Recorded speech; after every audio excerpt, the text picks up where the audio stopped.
I just got back from vacation and I'm keeping dinner simple with some Smashburger tacos. Going in with some chorizo, about a pound of ground beef.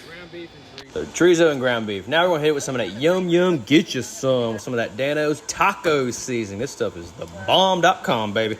And I got me a new toy. I got me a made-in griddle. You don't even need a big old griddle. Just throw it right on the grill and you have a griddle anywhere you got a grill.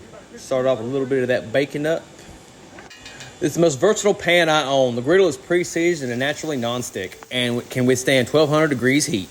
Made-in products are professional quality and commercial grade for the home cook. It even comes with a nice little burger press. These products are used in over 2,000 top-rated restaurants with over 100,000 five-star reviews from press and customers across America.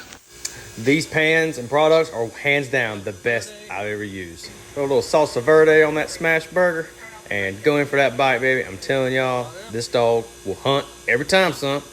So simple.